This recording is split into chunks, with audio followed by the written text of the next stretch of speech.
And we're live. Yeah, we are. All right.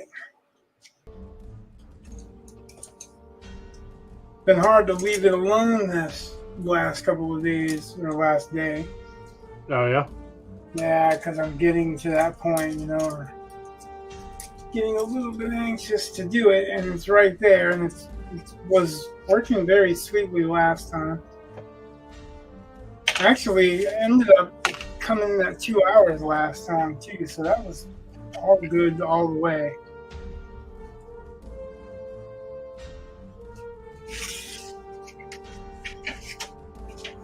Let's see. So I kept this moist over the last couple of days. I kept spraying it with my spritzer bottle. Yeah. And it stayed pretty well. It looks like it really turns solid pretty easily.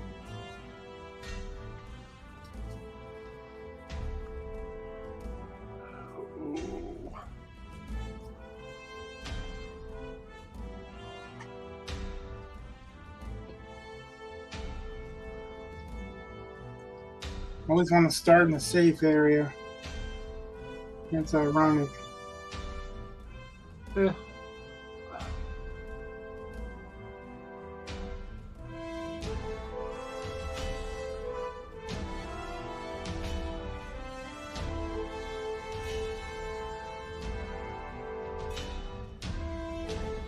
Last night I took my wife out to go see a play at the Civic Theater.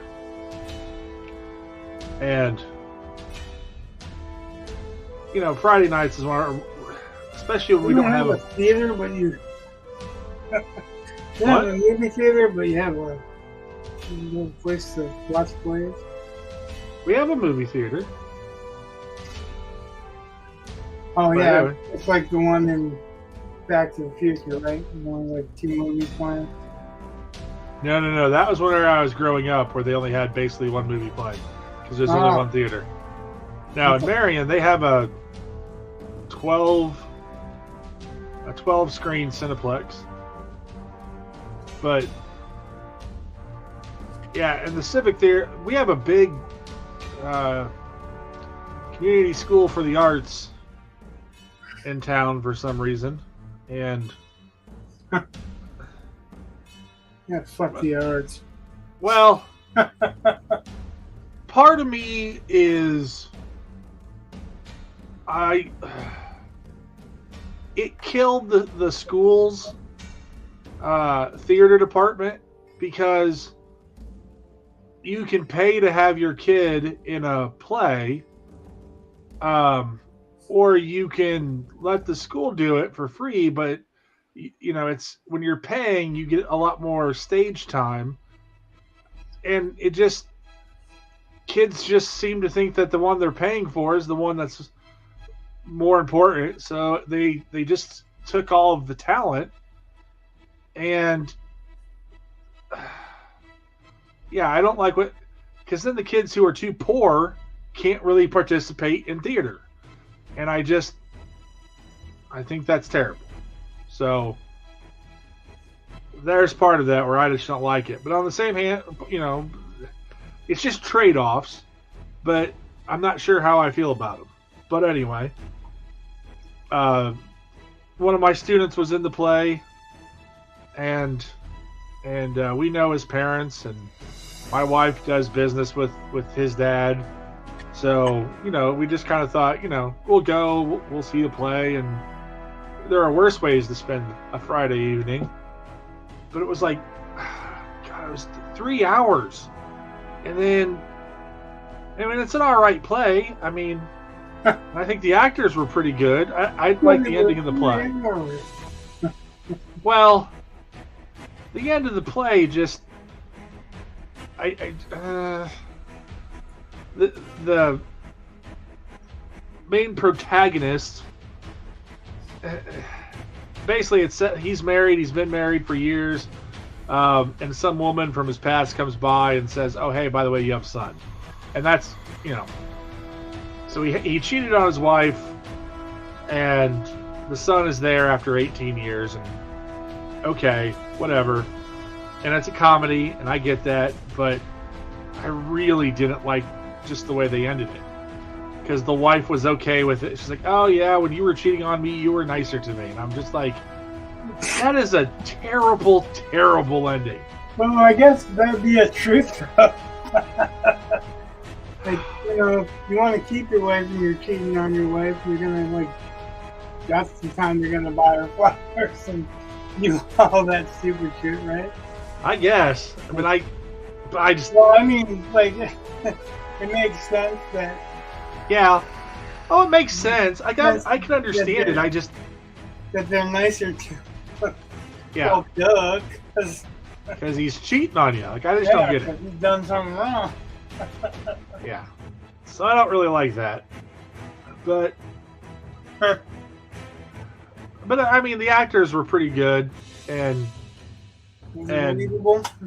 well, I mean, it's just one lie after another, and they start building up, and you know, it's a lot of physical comedy, and you know, dressing people up, and you know, making up lies. Just, you know, it's just one of those types of comedies where it's all based on, if y'all just had one conversation, this would all be over. But you know, nobody ever does, so whatever. But then after the play is over, then they had a session where the actors came out with chairs and chatted with everyone, and I'm just like, I just want to go home. Like, it's one of the few nights I have to work. Let me go. Oh, I had no patience.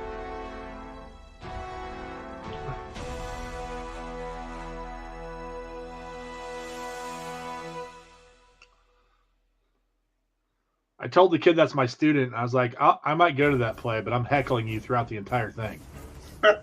Expect me to be fucking with you, because I'm starting now. Yeah. And his eyes just got real big. Don't do that. I can barely keep it under control when I'm up there. And I'm like, oh, tell me more things like that. Now that I know that. Yeah. Now that I know your weakness. Ah.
Get your short story done? No. That's what I'm working on now. Well, I didn't know. No, that's... It's not just your short story that you're working on, so. It is. Huh? It's just one of those things. Just haven't had time to put it down. That, and I've been trying to figure out, like, I swear to God, I had this thing freaking outlined, but then, like, apparently I suck at outlining, because I'm at that troll city. Then I got to thinking of, like, what their architecture would be like, and then I got to figure out how to describe all that, and because I, want them to be. Doesn't it all look like bridges? Well, actually, that's kind of what I was like, bridges and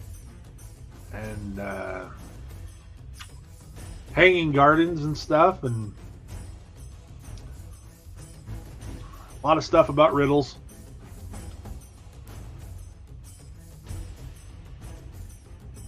And just getting it down again this week. I've just been busy. Go pens. Just stuff. Those 10-hour days and just a whole bunch of other things.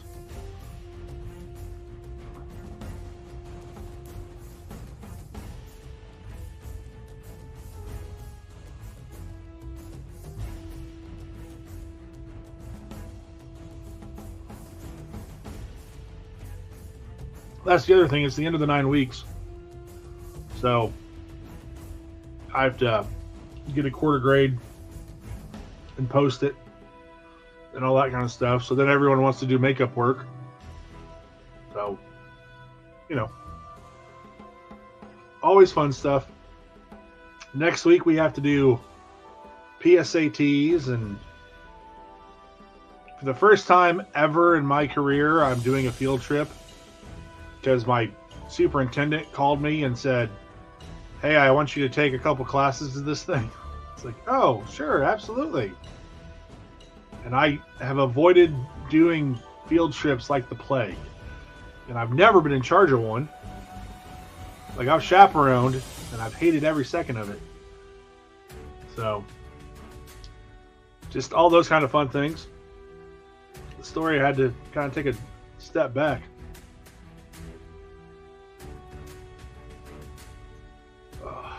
Yeah, mine, I come to a halt for a minute.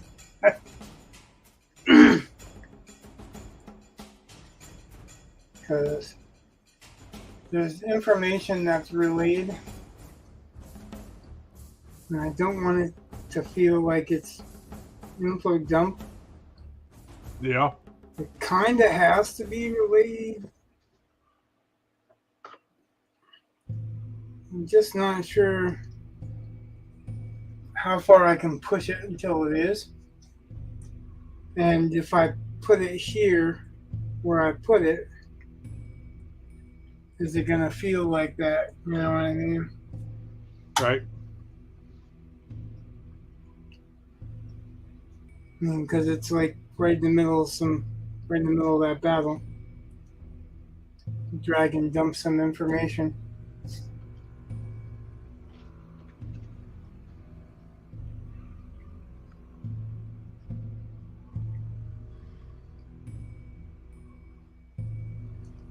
It's completely relevant, but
no, nobody's talking in the chat.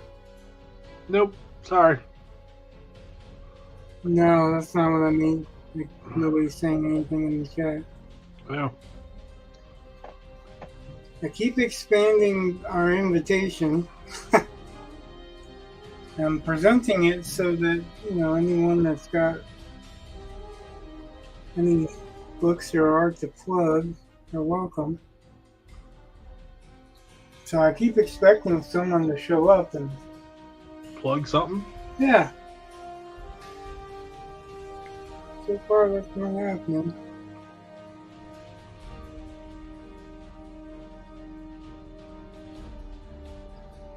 Oh.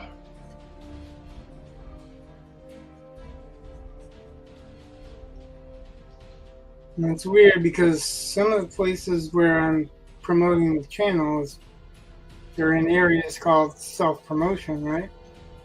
Okay. And I'm promoting them right before or right after somebody's trying to promote a book.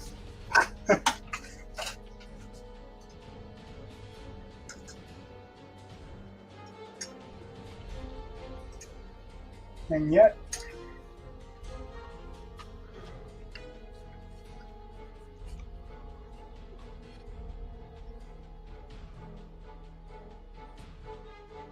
so I got a job proofreading, like a side gig thing. Yeah, you were saying that you're right. And like it's like 10 articles in about a week that I have to get done. I'm like, oh yeah, that's cake. And compared to grading papers, like that's nothing. And so like I have Grammarly, like I pay for it. I got it for Christmas, so I was like, all right, cool. That's a good way to if nothing else, probably pay for that that subscription. But whatever. But I figure I'll use that. Cost, right? What? I said right. It covers your cost. Right. And I use it for like before I'll send something off. I normally run it through Grammarly just to see what they say. Now, I don't accept what Grammarly says all the time. There are plenty of times where I'm just like, no. But they'll catch spelling mistakes that I do, or I don't know. They'll catch a few things that I'm like, yeah, okay, or whatever, or typos, or like when I use Write or Die and it gives me straight quotes and I want curly quotes, Grammarly will fix it in one button versus curly quotes are smart quotes, right? Yes. Okay, I just want to make sure that we're talking on the same level. Yeah. I don't know if that was a real thing or if it's just. That's what Grammarly calls them. I don't know why they don't call them smart quotes, but I don't care. Yeah, smart quotes. That's what MS Word calls them. At least my MS Word. Yeah. I just wanted to make sure that was. No, I think smart quotes is the appropriate term, but anyway. Yep. Go on. I didn't mean to stop you in the process. No, I mean, so Grammarly is useful for stuff like that. But man, I was putting stuff in it today because again, want to change my quotes to the right type of quotes. And God, it suggested revising this sentence, and I was just like, "You are crazy!" Like just the order that they wanted to put stuff in, like you're putting the modifier around the wrong. Like, oh my gosh! And I've seen some stupid stuff in my in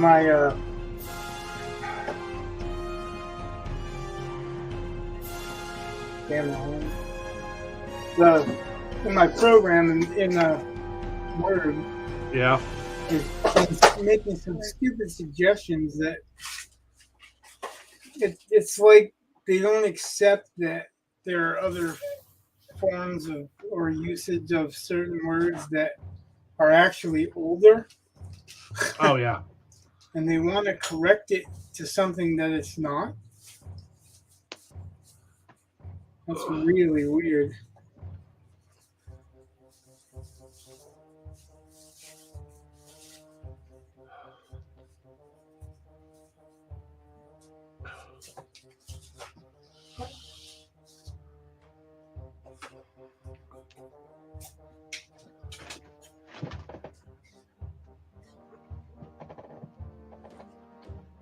No.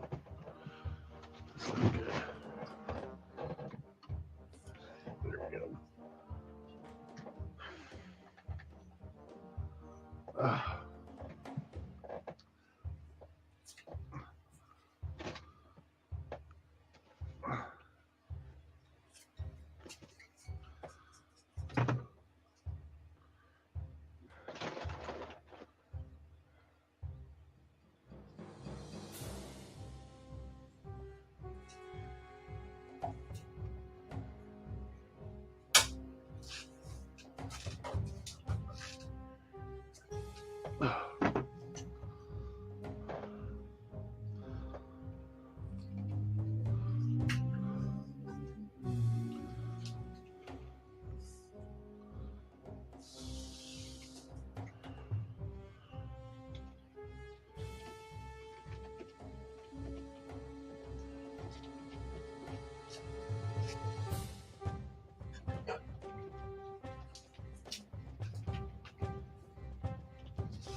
Yeah, so Jake's anniversary this weekend. You what? It's Jake's anniversary this weekend. Oh, yeah. I saw that.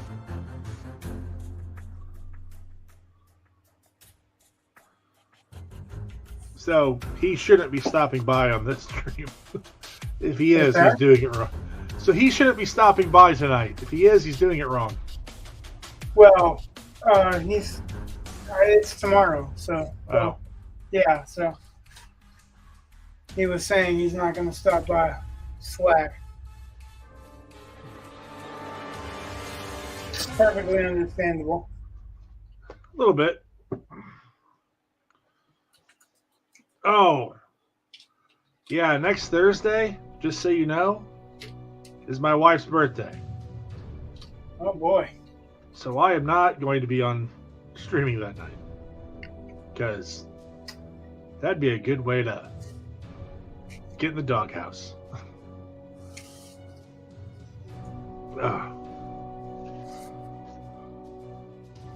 Yep.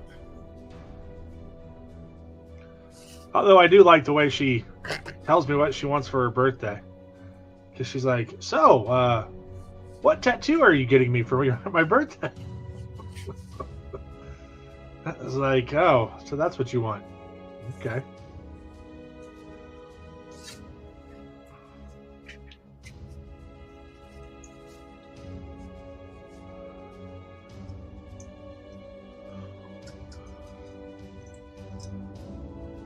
I guess. That makes it easier to know, right?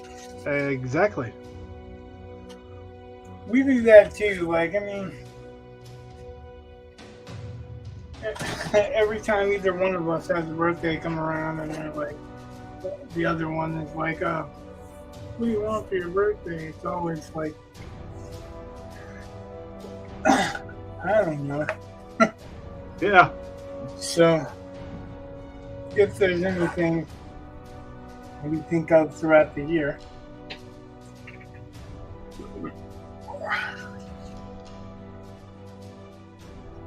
generally, like Christmas, she likes Christmas Village pieces. Oh, yeah. So I get her a Christmas Village piece every year. Like, she knows that she can have what she wants, but she pretty much, all she ever says she wants is the Christmas Village stuff. So it's very much easier. So I went and bought some artist tape. So I don't have the same problem with it sticking so hard to painting and peeling up stuff.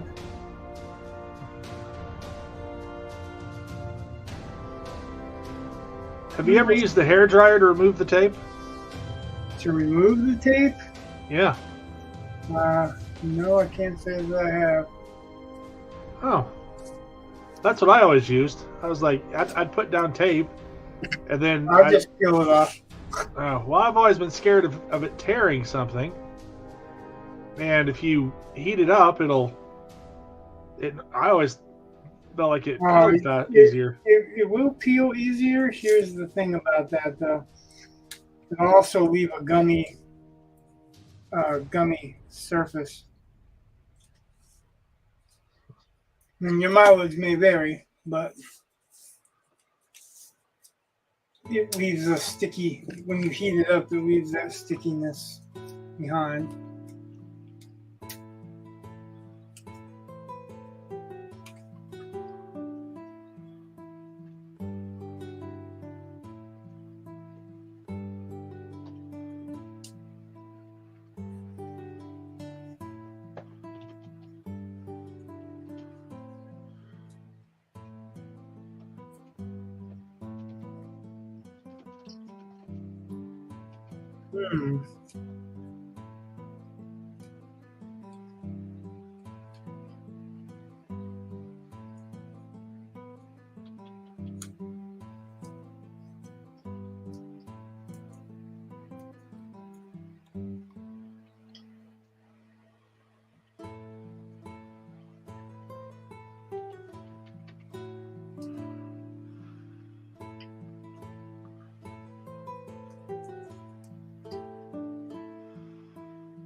regardless, though, I mean, sometimes that happens either way.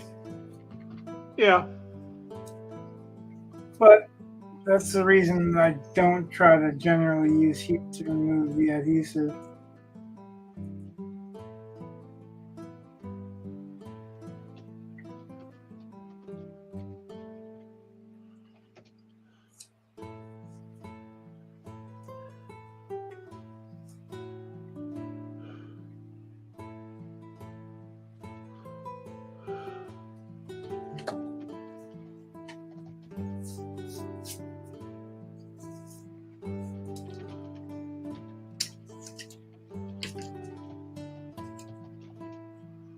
I'm hearing this particular tune in my head Yeah. a lot lately. Well, I've been watching this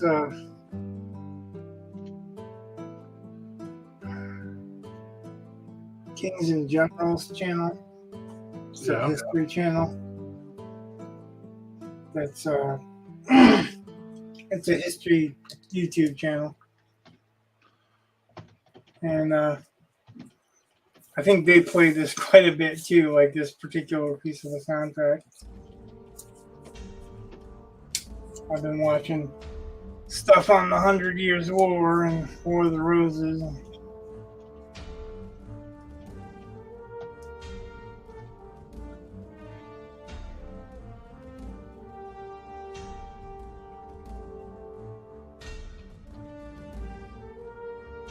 It almost convinced me to get Magellan.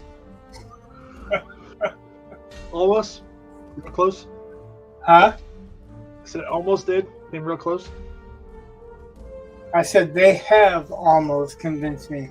They're working on it. Still working on it. Thing is that not only does it have the history I love, it has the murder stuff that she loves, murder and true crime and all that. Magellan's a documentary channel, so it's history, science, all kinds of stuff.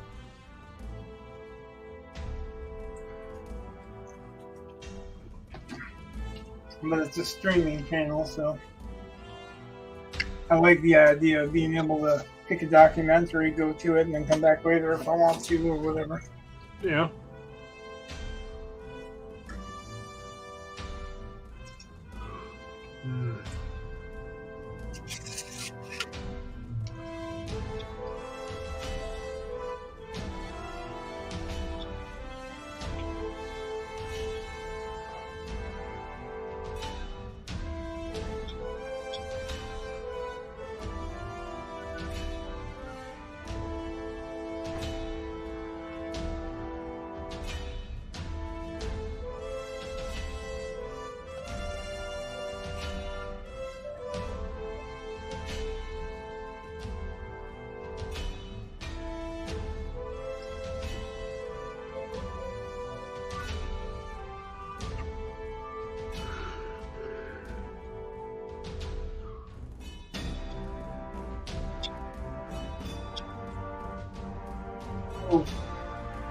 Do you want to meet for Slack tomorrow night, or What?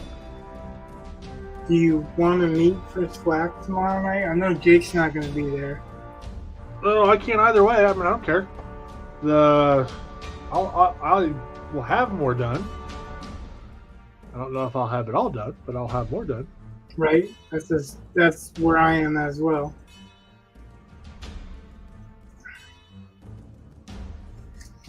I don't really take too many days off. I'm either writing or drawing, or writing or painting. Right. Setting up for the stream, there's so much stuff that I have to do with Eli during the day and walking and all this other stuff, that knowing that I have a stream coming up, I don't really do much other than that. So if you want to, I'm in, because it's at the end of the night anyway. I'm definitely not going to be finished, but I'm going to be I'd probably have 10,000 words now. If not, pretty close.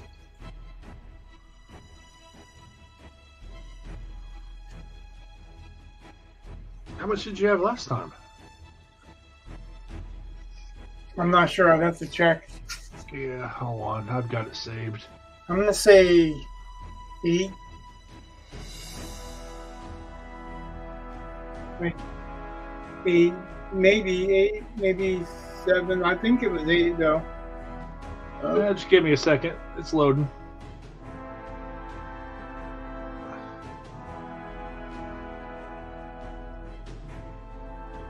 Last time you had 7,762. Well, almost 8. Yep. And I'm almost at 10 now. The only thing that slowed me down really is that I can't tell. Like it's that piece of information. Like I'm just unsure whether it's okay to put it there. You know what I mean? Right. Like I feel like it has to be there, and then part of me is cringing because I put it there.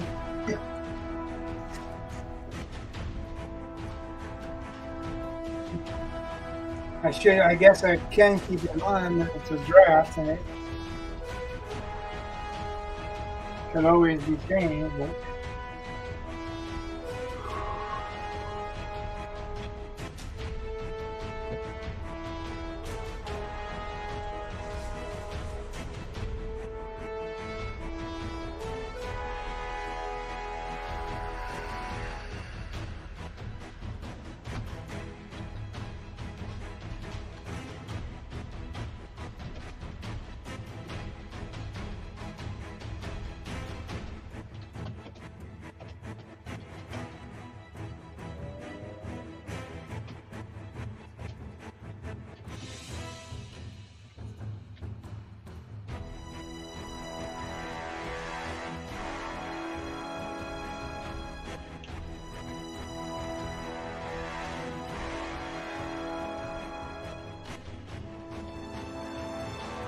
you'll understand tomorrow night.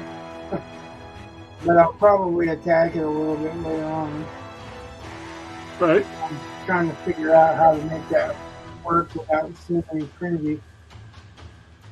Oh. I mean, it's not like the grunt that you had or something like that. It's just is that the place to put it? That's really the big question, is if it's the place to put it. And it's like all the information appears in 2 pretty quick comments, but because it's in the middle of a battle, you know what I mean? Yeah. And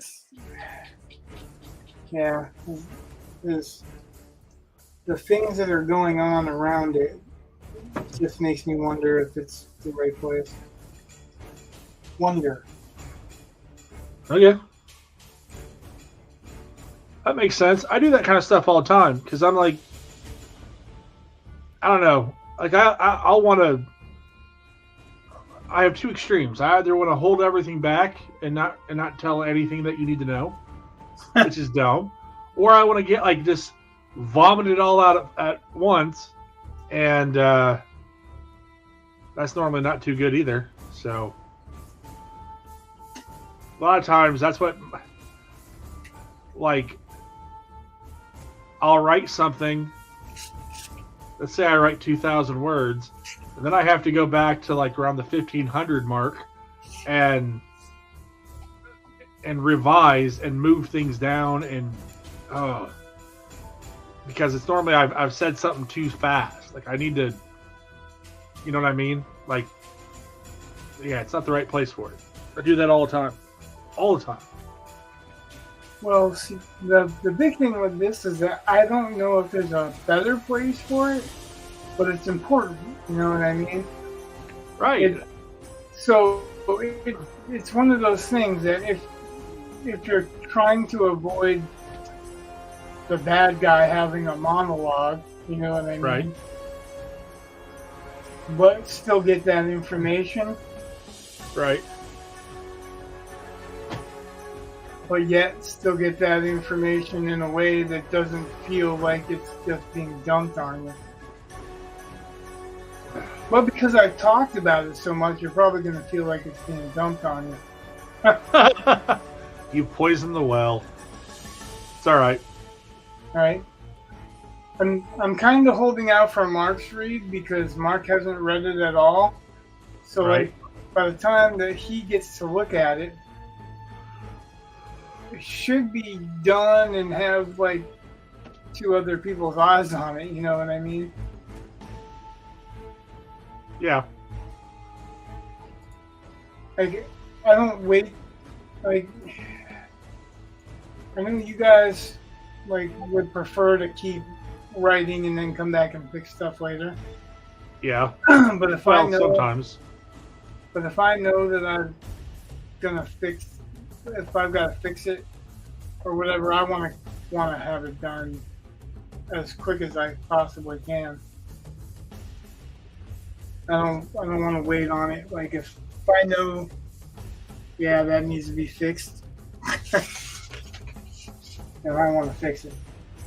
Well, that makes sense. So that's like oftentimes you guys read through the comments and then you're like thanks and go on with whatever, and like I take years and go through the script making changes, you know, as I go through.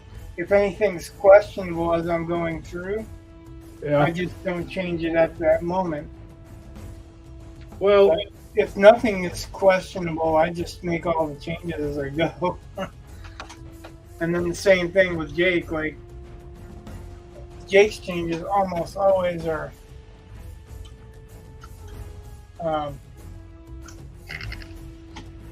spelling or grammar or something like that. He picks Right. up on all those little things for me, and right. generally, if I don't even question it with Jake unless it's him questioning something he doesn't know, which he sometimes does. He said he's at least there's at least 4 words that he had to learn reading the first part of it. Well, I know on like the current short that I'm working on, I had an idea that came kind of later on that necessitates a certain time of year, and either that or they have to travel a lot farther because I needed that frozen lake. So if I'm going to have a frozen lake, I got to make sure that it's the right time of year. I mean, they go north, but I mean, well, you know, there's places that have snow year round. Oh, I know, but And this is a fantasy world. There ain't no reason that can't happen there. I know, but I just thought, yeah, I need to hit some of the time frame at the beginning. I need to go back and I need to put a few comments in just to really set it so there's no question. And I could do that right now, or I could keep on going, and I figure there are going to be some problems because I almost invariably, like I said, I suck at outlining because I have to do that when that happens for me. When you're like, oh, I should go back and put that in. If I don't do that right then, I won't remember that I need to do it. Oh. Well, I don't know. I obsess sort of like I'll just like I kind of have a running total. I suppose I might forget something, but that's you do it different than I do. Always had, but yeah, like that's one of the reasons that I can't do that stuff is because if I don't make those changes right off, they won't be there later because my brain will be like somewhere else. Well, I just God so. You know, like That's one of the reasons I admire that you can do that, because I can't. The so like my outline has, first we do this thing, and then we do this thing, and then which is where we pretty much left off was at the beginning of the second thing, and then I need to get them to the third thing, right? So the outline is, so they go to the next place, and this is what happens there. I don't really get too detailed when I do my pre-writing, but I kind of want to know where I'm going. Makes it easier to kind of aim for. But like last night, I was sitting there thinking,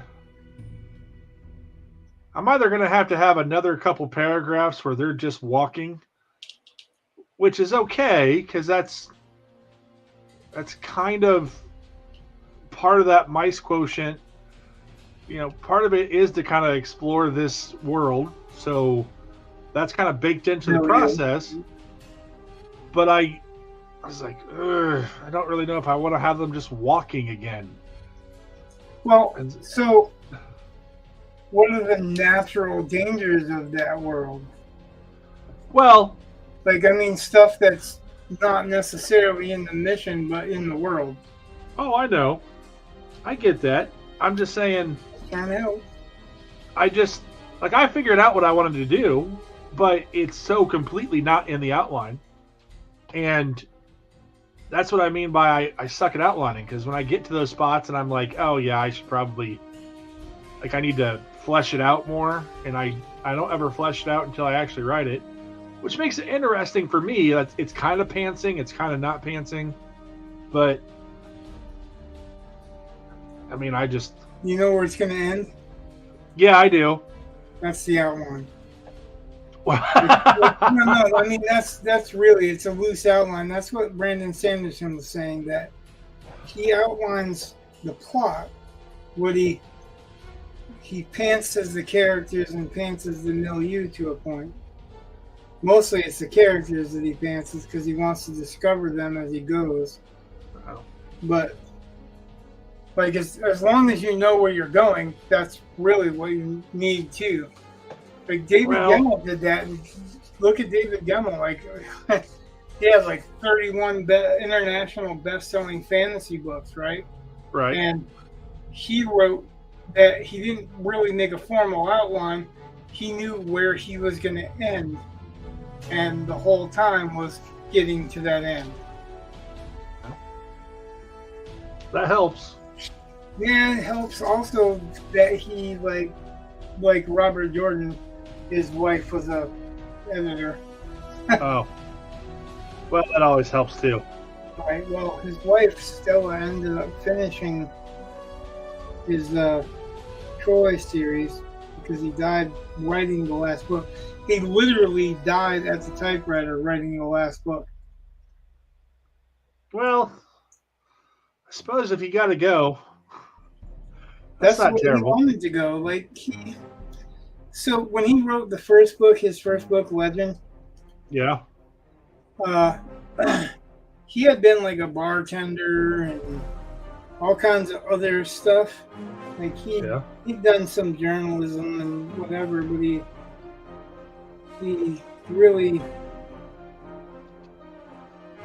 wasn't, mainly a writer. He didn't make his living as a writer.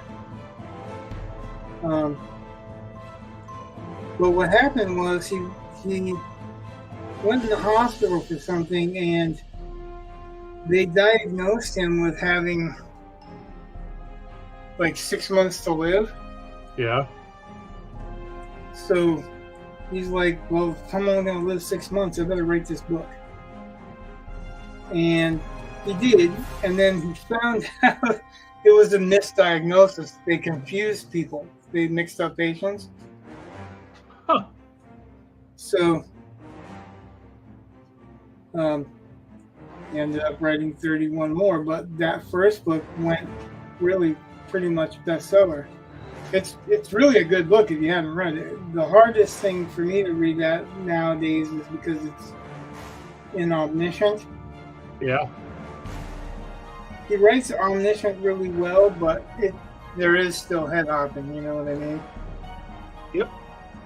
Um, in England, apparently, omniscience is still pretty popular. It doesn't have the same uh, taboos as it does here. Yeah.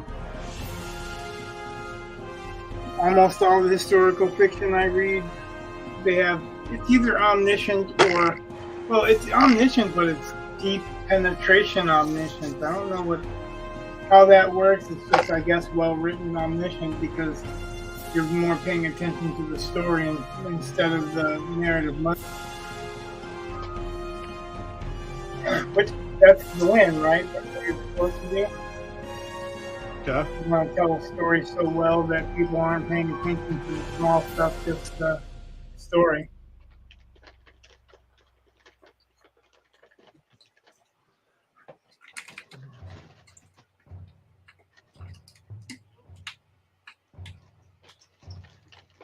Trying to do all the little touch-up stuff around where I peeled that mask up, Yeah. but it just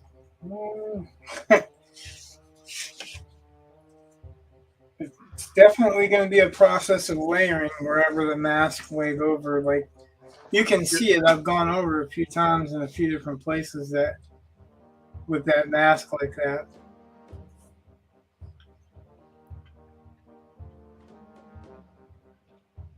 Hopefully, with all of this, is going to give it a little bit of a wood grain too.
Yeah, now that you've told me and showed me and shared your picture from Inktober, now it pops up on Facebook. Now you're seeing it all over the place, right? I mean, I saw it on Facebook. Sick of it. And this might seem weird. I don't know if you like. Have you ever read the Zork books? I don't think so. Ever read Choose Your Own Adventure books? A couple of them back in the 80s. Right. Oh, yeah. Zork books came out at the same time. There were only 4 Zork books, and they were all about the same 2 characters. But although I really did like those books, like I bought them I bought a new set when my boys were little, so I could read it, like, because it's the same kind of thing where, like, if you want to take the path over the Rainbow Bridge, turn to page whatever or whatever, Right. But the art style that's in a lot of those, it kind of reminds me of your picture. Huh? Your Inktober thing just kind of reminded me of some of the artwork that they would include. Well, it's because it's all ink, probably. A lot of those older books, if they had ink on the inside, or if they had pictures on the inside, it usually would be either pretty much line art, mostly anyway. Yeah. They wouldn't really spring for like black and white paintings, or paintings that turn to black and white, whatever. But no, I mean, and I like it. I just that's just what it made me think of, which is a fond memory as far as I'm concerned. Like, that's got nostalgia for me all over. So That's cool. Yeah, so it is not a bad thing in any way, shape, or form, unless you just happen to hate those books and those art styles. I don't. It's an illustrative style, and that's really what I was trying to get at. A lot of people that do Inktober are younger artists that are like comic enthusiasts and stuff like that. And they really try to employ more comic book in whatever they're doing. Yeah. And they tend to forget that all art is art. You know what I mean? You don't have to worry about whether it's comic style, or somebody was saying they don't do fine art style, and I'm like, what's a fine art style? You know what I mean? Like, if you really look at fine art, you don't even have to define it as, you can see fine art, but you can't even define what the hell it is. Yeah.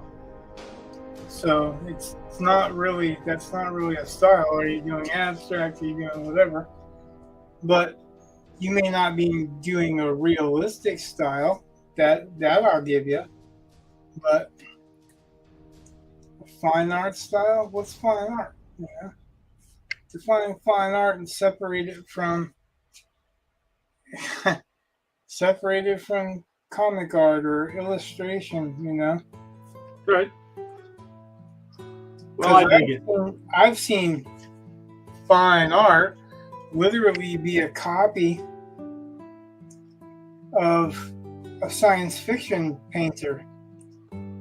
Chris Foss did some stuff, and somebody literally outright stole Chris Foss's painting, repainted it, tweaked the color, so it's not even just change the color, just change the value of the color, or the hue, or the chroma, just slight tinted different, and claimed that it was their own, and sold it for a huge amount, like $1 million or something like that. Like, that's just as much plagiarism as anything else that could be plagiarism. Yeah. I mean, granted, it's not words, and plagiarism is words, but if you hold those two paintings up side by side, they're freaking identical, right? Right. Let's see if I can find it real quick.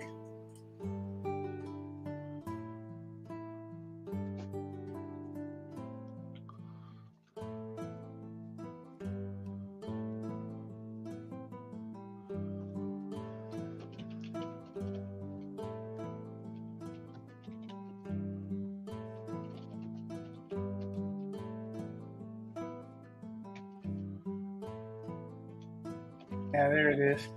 $5.7 million.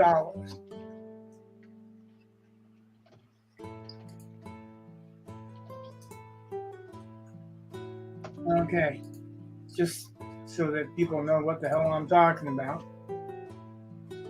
How sick is this?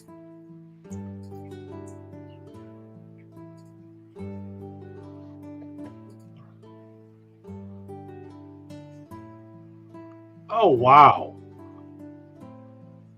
Wow. Which one's the original? Right? But which one is the original? Let's see.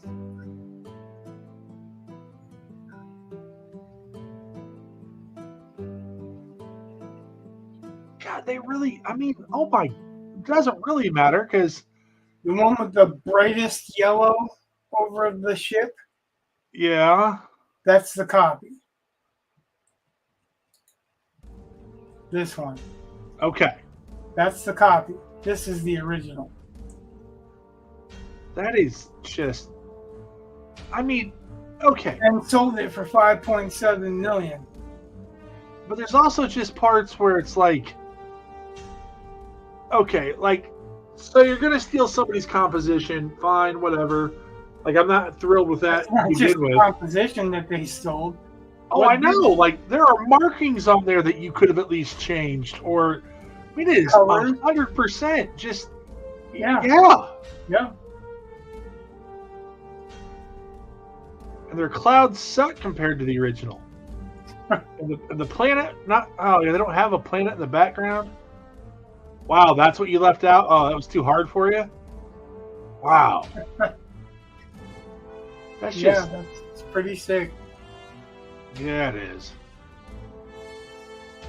The original, if you want to know, is called Nemo's Castle. Huh. Wow. That's just crazy.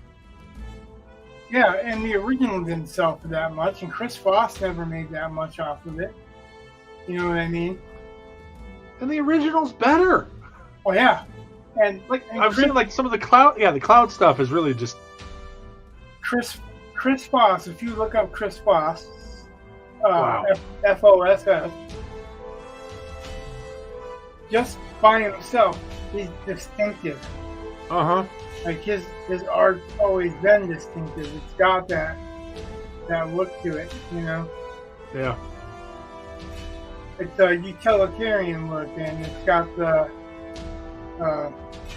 danger black and white or black and yellow stripes to a lot of stuff, and it just looks like it's really utilitarian. He's doing this stuff in the 70s and 80s, and then this guy comes along and just fucking copies it and makes millions from it.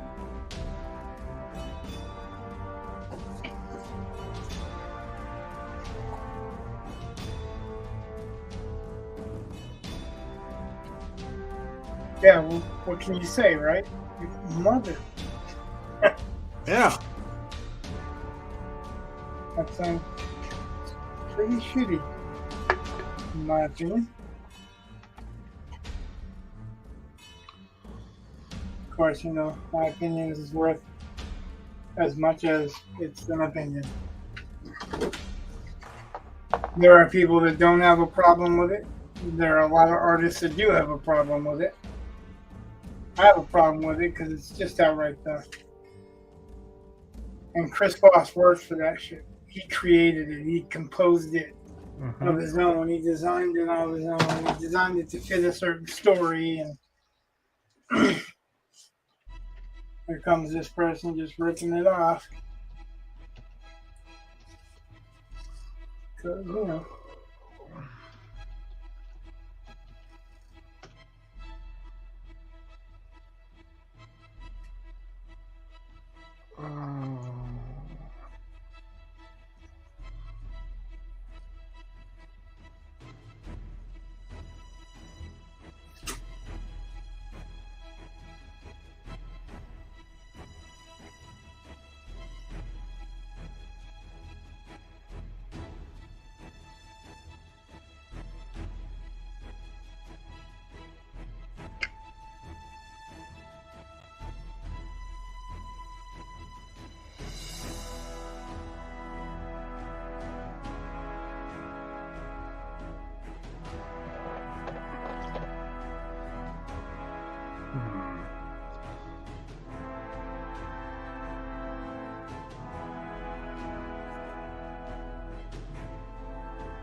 Another layer of wine.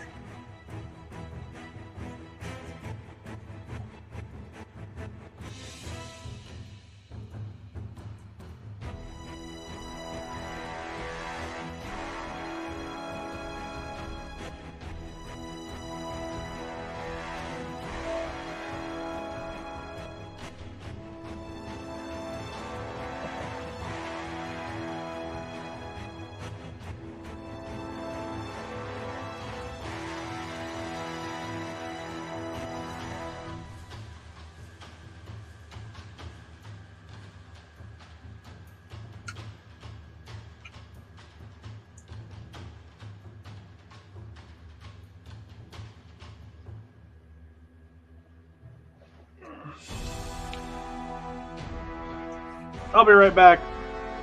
Okay. Be right here.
You're back.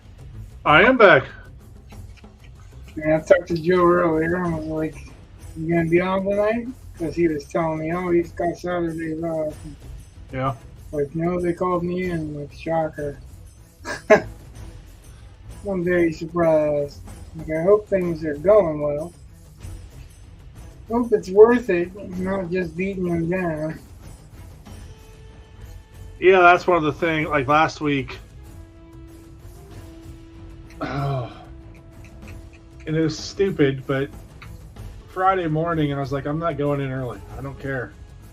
Like nobody had asked me to come in early, and most days they don't really show up early. Like Wednesday, I did because I would have thought about it on Wednesday, but I was like, all right, I'll go. I'll go in. Like I'll stay late, but I'm not going in early. I just want to sleep. And my wife wanted me to just to come. She's like, just don't go Friday night. I'm like, it's the last day of the quarter. There will be kids there. Like I guarantee it. I get her point. You know, they had 9 weeks to get this stuff done. So,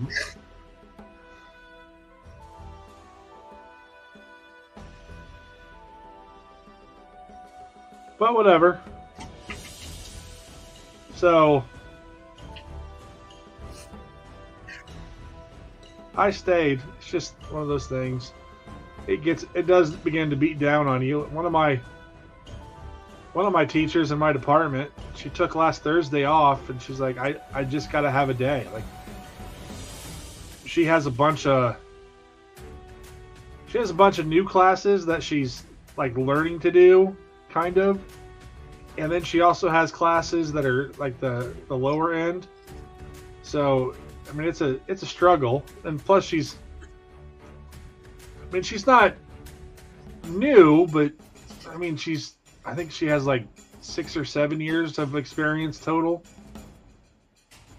And, you know, and we get 2 personal days a year, and we get almost 2 weeks of sick pay that accrues. Like if I wanted to, I'm pretty certain at this point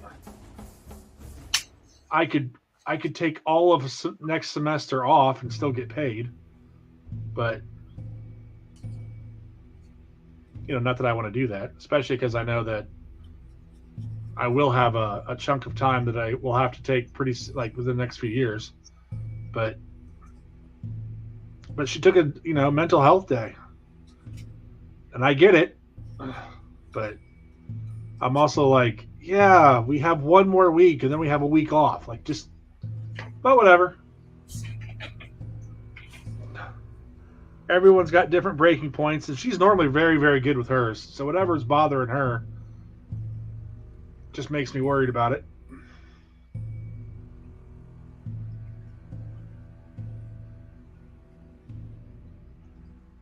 Part of it is that she's also trying to do this a field trip, a different field trip, to do research, and I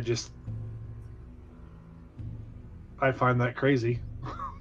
I just, I don't like. Well, she's going to take a lot. No, she's going to take a lot more kids actually, because there are some science teachers that want to go with her and stuff. I'm just like, oh, you guys are crazy. I'm taking like 40 kids, and I'm not leaving town. She's going to go down to Indianapolis. So, good luck. So I think she's feeling stressed for that kind of stuff too.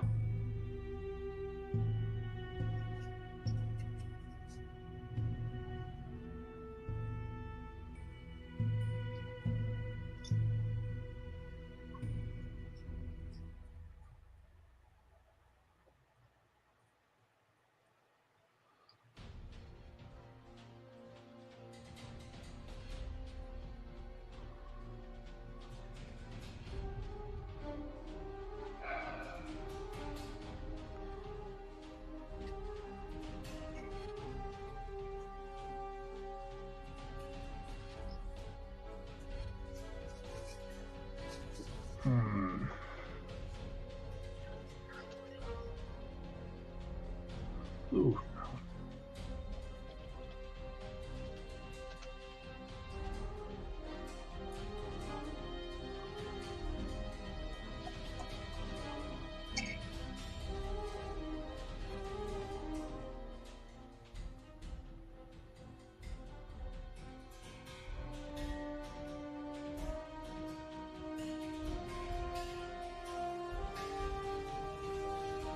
Have you ever used a website called WordNick?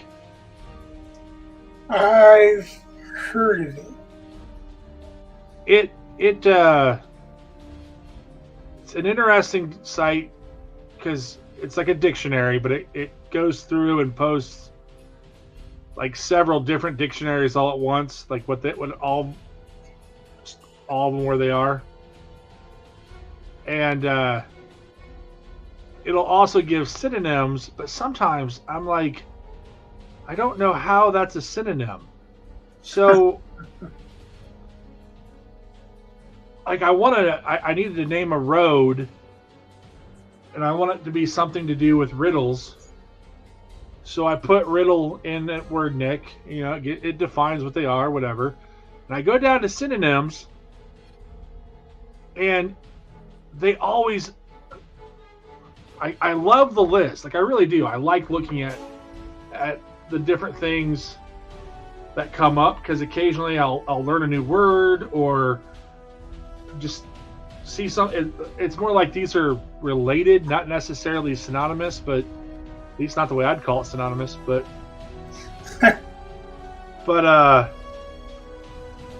you know, it's got some things for riddle that like puzzles on there. Okay, that makes sense. Whatever. But chalk is on there. What? Yeah, chalk, like what you use on a blackboard. Chalk. I'm like, how Okay. is that a synonym of riddle? And then I look down 2 more spots, and it says cock. And I'm like, how? I okay. I have no idea how that's related. Just if you say so. But sometimes, I mean, it's one of those things where when I'm stuck looking for a name of something, I'll look here, and if I find something that works, that's I think it helps with just giving ideas, I suppose. Ooh.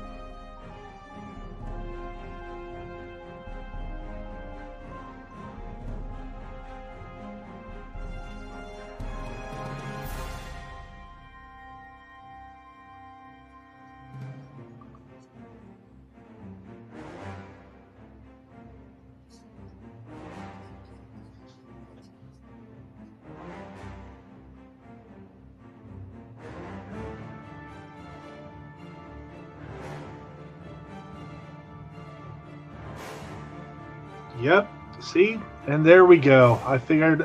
Found a new word, and I like it. So I think that's what I'm going to use.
until we get that. I think names are really important.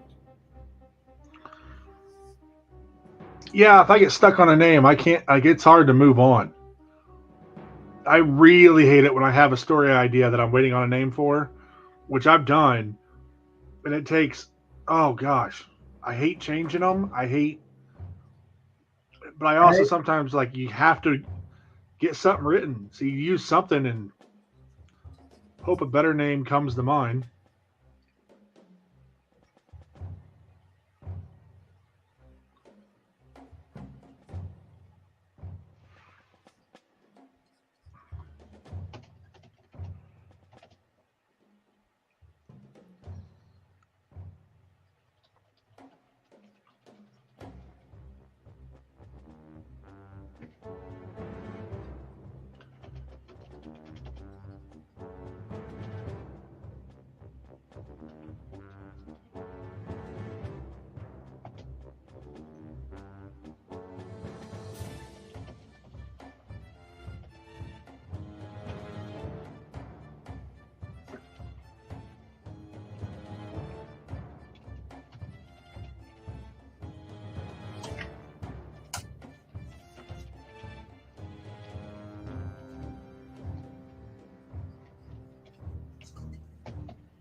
Man, I am going to have to go through this. I am positive I have the name of that troll city, and I keep mistyping it, and I know because it's not a recognized word, they're all going to have red lines underneath them, and it's going to be really hard to proofread that. That is going to be. I think you or Jake already found, I guess, someplace where I had. No, I think that was Kinderlow, but still, Jake. you know, like there were too many R's in one of them or something. I'm like, ah. Yeah, that's a definite Jake thing. He's a beast at that. Yeah, because he can separate his reader from his editor. And I have a hard time doing that. Like I can read and ignore the editor if it's really good. Then I really won't pay attention too much to the editor until something stops me. But if something doesn't, jump right up and stop me, then. Thank you, child. Jake, on the other hand. He usually picks up. If he doesn't pick up stuff, he's got something else on his mind. That's like, oh, my son made me an ice cream sandwich, a tiny one, but still good. But, Which son's trying to curry favor? my older boy. Ah, the one in your class? Yeah.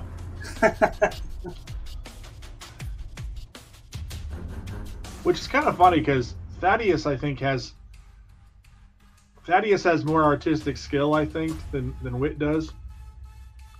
and that's more like me growing up. But of the two, I can see Whit wanting to write more than I can Thaddeus.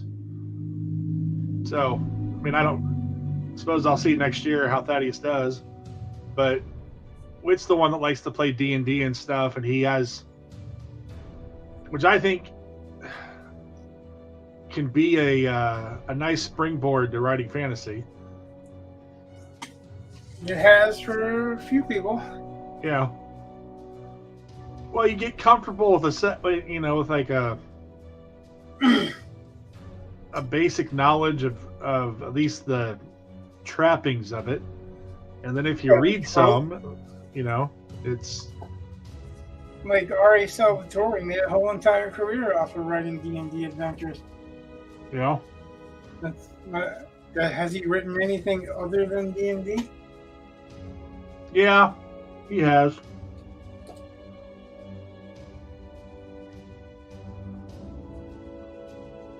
I know he wrote some Star Wars novels. There's something I haven't read then, because the stuff that I've read, it's all come back down to D&D. Well, I don't know if he did movie adaptations for Star Wars or if he wrote Star Wars books, but I know it's one or the other. And I suppose if I really cared, I'd look it up.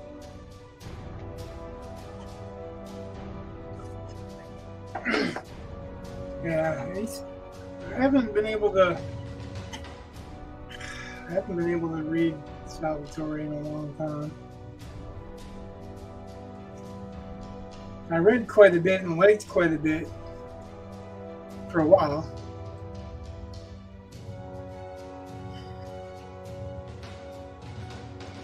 I read a bunch of his stuff like when I was in middle school and high school. But then like I lost track of what book came out when, and well, I read his Demon Wars saga books, really. Some of his Driz books. Mm-hmm. But they're really all Dungeons and Dragons. I stopped when I really liked the Demon Wars for a long time, and then it started to get really old really fast. And then I stopped reading his work when he put out the, what was it, the Waylander something. It was a Highwayman, that's what it was, the Highwayman. I don't know if the book's called The Highwayman. I think it is, though. And when I read the opening of it, like, the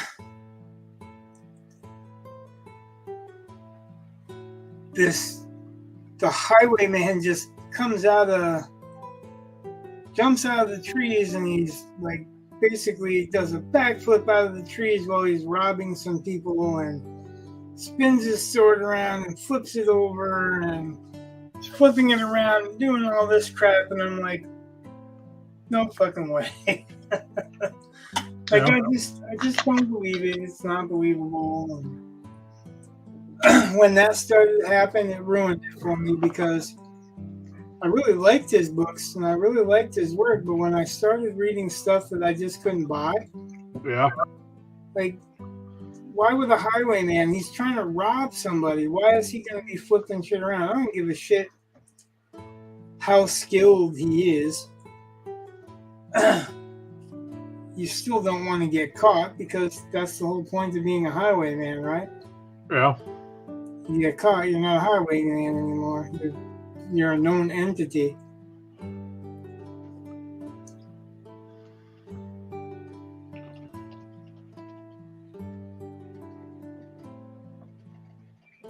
But yeah, like when his character started flipping his sword around, I also found that I found it hard to read all that bullshit. Yeah. Like I found it hard to you know, I don't know if I've been hanging around with Jake so long that I don't care or what, but like I'm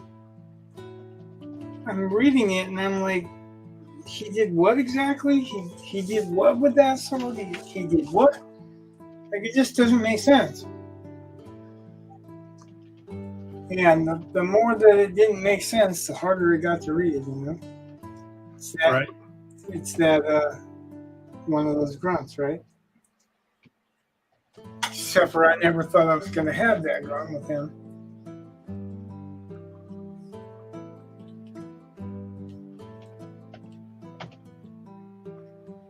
Where's the pity?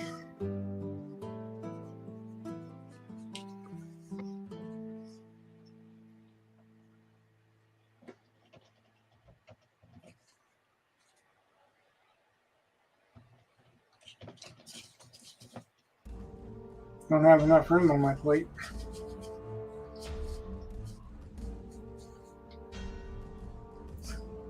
Gonna have to get a bigger plate or another one. Well, we just did get some bigger plates, so. But.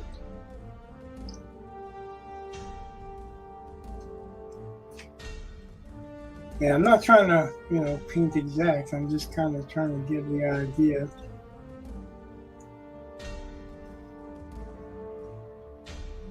It's not a mirror reflection.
Sean Hopkins says, looking great so far, brother. Oh, hey, man.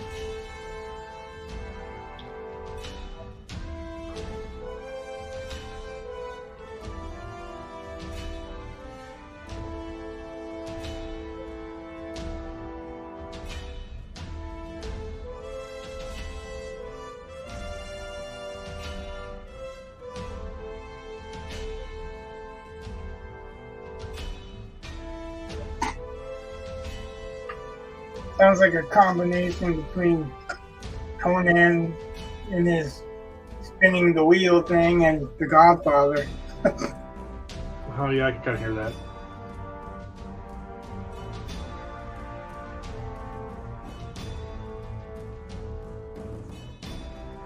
You ever watched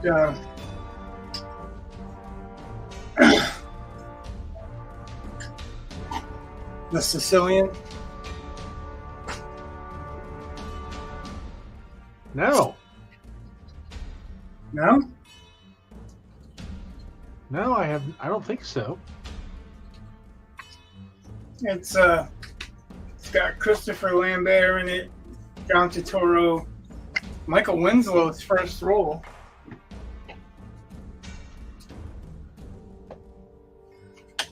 There's a scene where there's a funeral procession. Yeah. That almost sounds like that same beat. It's also Mario Puzo. I love the book. I like the movie too. It was a little slow moving for people that have to have it fast moving, but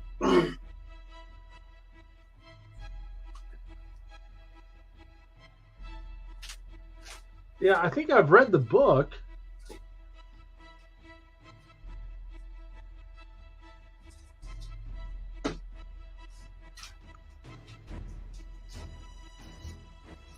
Yep, straight out love the book. I really love the movie too, don't get me wrong. But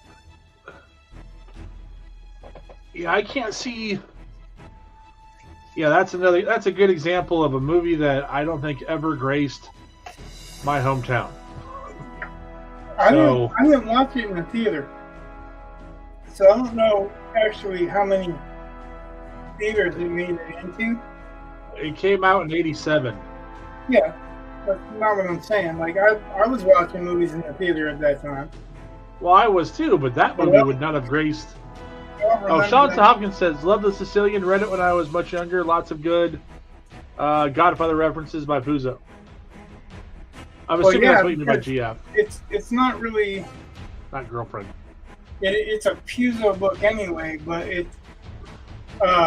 when Michael Corleone leaves in the original Godfather, after he kills the chief of police, he goes to stay with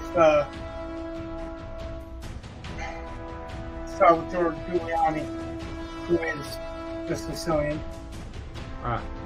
That's where he goes during his exile, and they don't show it in the movie. They should have, because it would have made a great connection. But he is in a little bit in the book.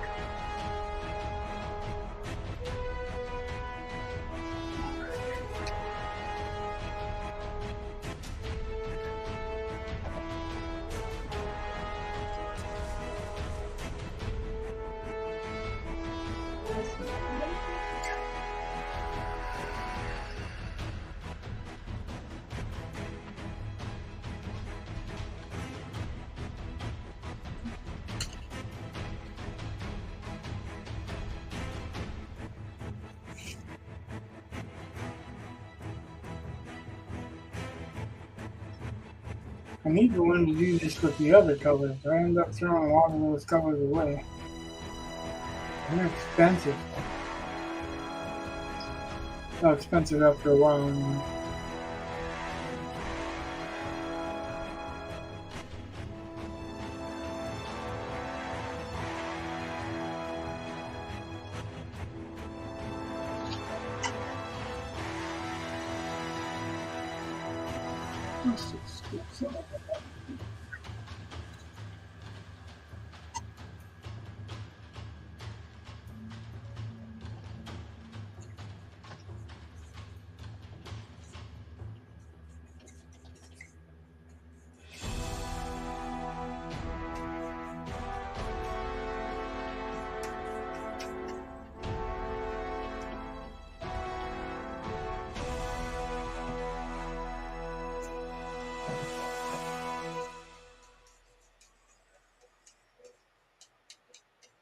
Wow, that's some pretty high praise. Sean says, first impressions, this piece makes me think of a Rush album cover. I don't know what Rush album cover that would be, but cool. I don't think Hugh Syme does acrylics, though. What's that? Hugh Syme, the art director for Rush, did all but, I think, one of their covers. And I think he actually played on a couple of their albums. And weirdly enough, a guy I know has a what do you call a place where you get your pictures framed? That's what frame it is. shop? Sure, yeah, it's a frame shop. Anyway, as far as I know, he does all the framing for Hugh Syme's prints. Like I got a book of Rush cover art from Hugh Syme, and it's signed by him and stuff. And I got to meet him there. Just kind of cool stuff. I mean, he verbally said he'd do a cover for me if I ever wrote a book. I'm like, okay. Who? I'm not gonna hold him to it, but I will ask. Because that'd be pretty amazing. I'd get sales, I think, just from the cover art. Like, I think you could market that way.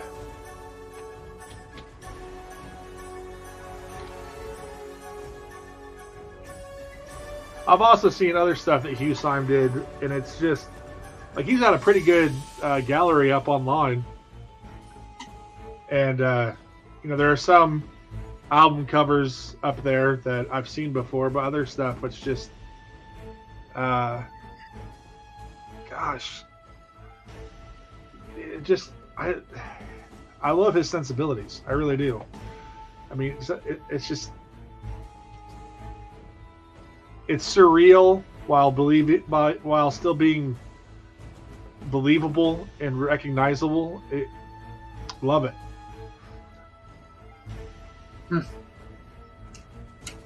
Like, there's one painting he has of a giant. I don't know if it's a painting. It's probably digital, but of like a giant brontosaurus wading out in the ocean. Why would you say that that's not a painting because it's digital? It's still a painting. You can't buy the actual physical painting because it's digital, but right. Well, still whatever. A painting process. I'm saying it's not an oil necessarily. Okay. But it's this giant brontosaurus wading out into the ocean where there are oil rigs drilling for oil. And I don't know. I like the play of, looking for oil, they're digging for oil, which, dead biomass that made the oil, which a lot of people, are going to say is, dinosaur, goo. And then you have a dinosaur. I mean, the juxtaposition is just neat to me. Or there's or the irony.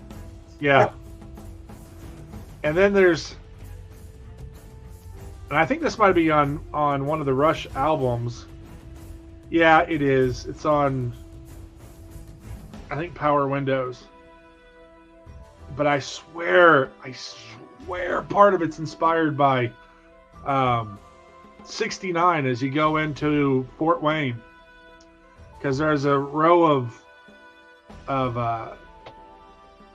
radio towers. And there's a picture of a kid kind of floating off the ground on a road that has this line of radio towers, which I've always loved it. Oh yeah, the Test for Echo album is amazing. That cover art, yeah, where he did the I forget what those things are called. Basically, you stack up rocks to make a human shape, a cairn. So, yeah, Sean, that's a great cover. I agree.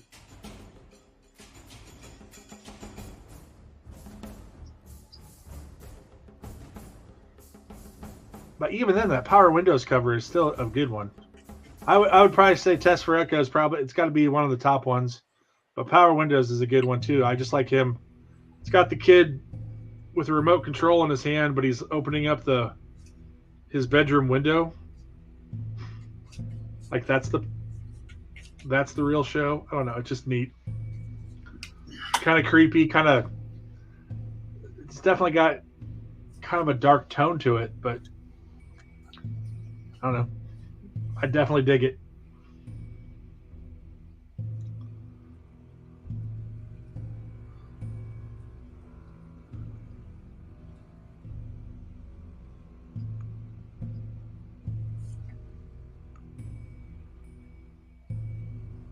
Yeah, Spirit of Radio.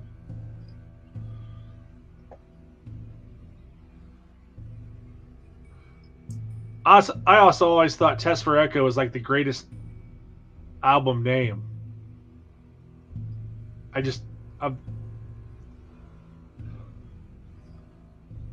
There are maybe better albums for the music, but I just like the way Test for Echo sounds, and I think it's a great evocative title.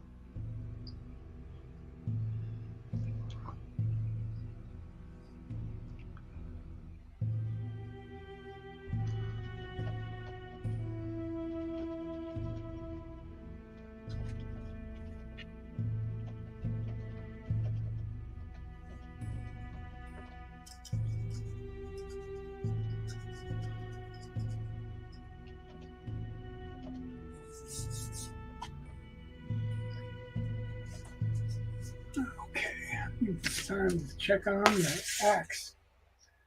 Yeah, Pierce drumming on the title track is one of the best. I agree. That's a It's a no-brainer because it's Neil Peart.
Yeah.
Son of a bitch.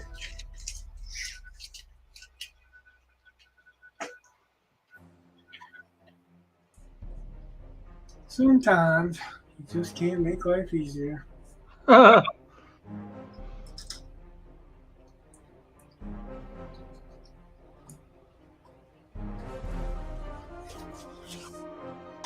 you not liking the edge? It pulled up paint. Oh, okay. It's, I mean, at that level, it's getting. Oh yeah, even that little tiny bit. That's hard for me to see. When I blew up my screen. Yeah. I'm not saying it should be easy for anyone to see. I'm just kind of a pain in the ass. I don't want to get too detailed with stuff yet because I'm still going to have to. This isn't the fine detail, you know? So.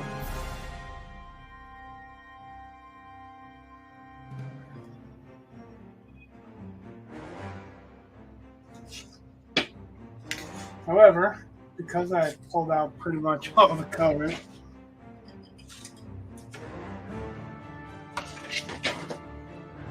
I do have the availability and creating some of the full color.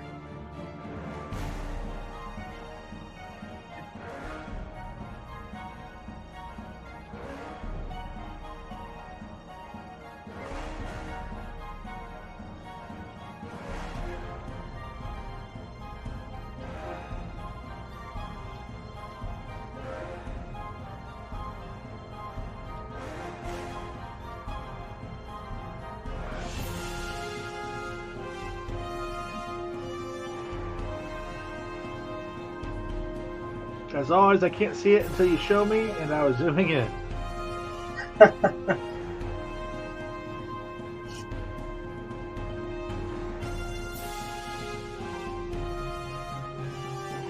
Well, what matters is if I can see it.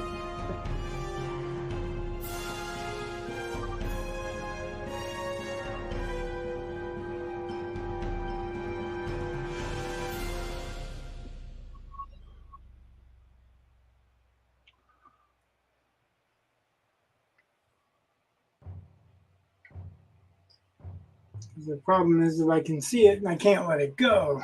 It's not just letting, just seeing it.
I gotta quit messing with that.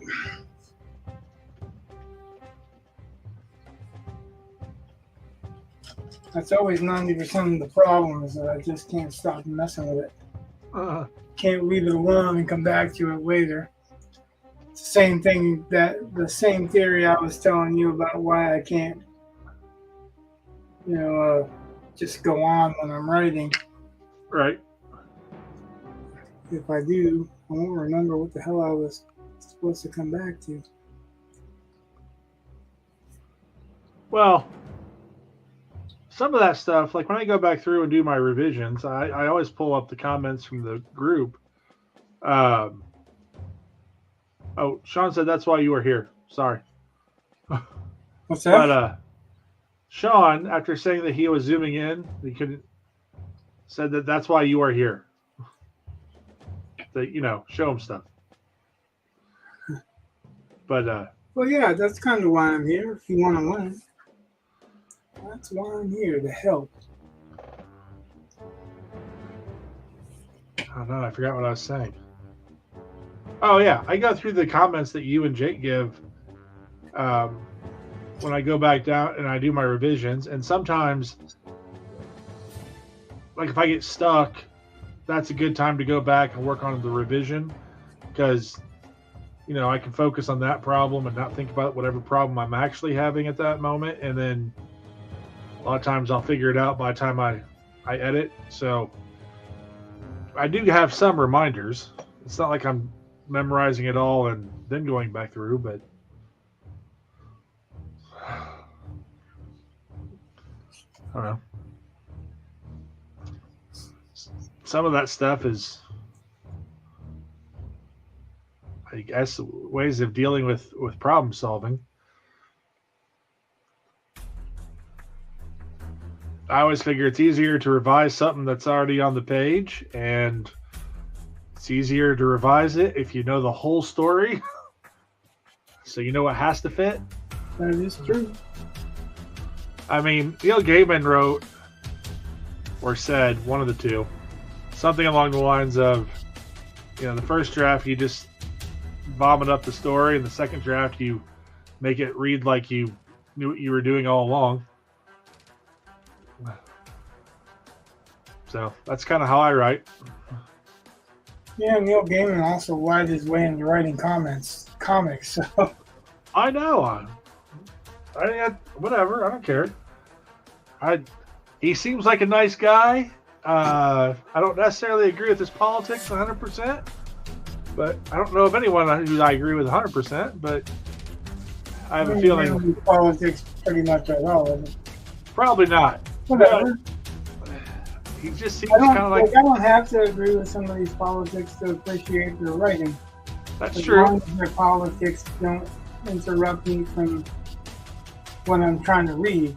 Right. That's And what I was talking about last time. I love those series of books, but then he interjected his politics and basically was saying that it's all right to kill if you're killing Republicans. You know, that's just crap. That's just crap. Right.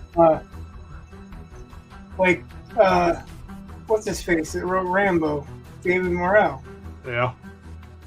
I was quite enjoying his Murder as a Fine Art until I got to the chapter that opened with, and there was no gun control, which is like, no shit, it's fucking 1850s. There's no gun control. There was no concern over that kind of shit. Yeah, like, until they give me a reason, until their politics interrupt me, and I don't care. If it's a good story, there's actually quite a few that I could name that I like story-wise. Yeah. I wouldn't hang out with you at a convention. I don't know. I think it might be kind of interesting to talk to, but...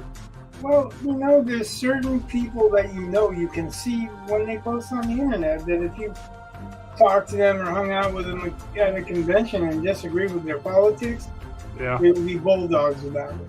And I don't want to have that. Like, life's too short for that bullshit.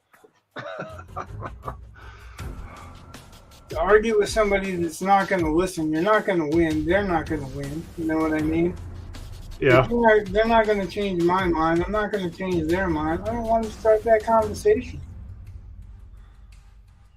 Those are good enough reasons for me not to want to start that conversation.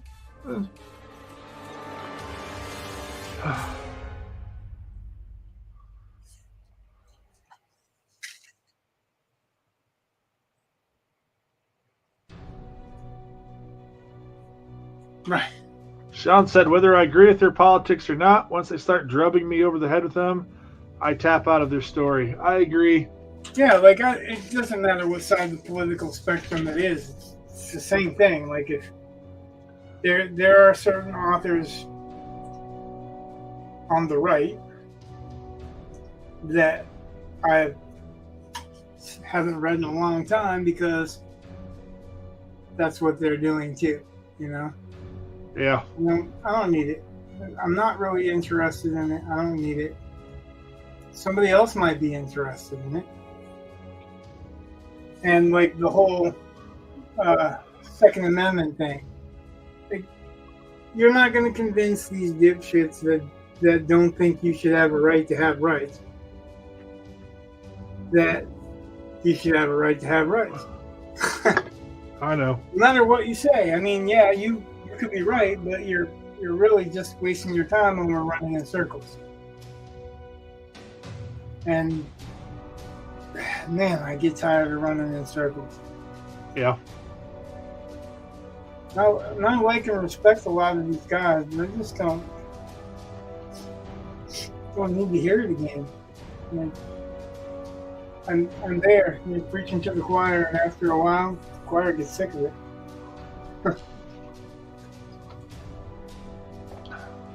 It's like, I don't think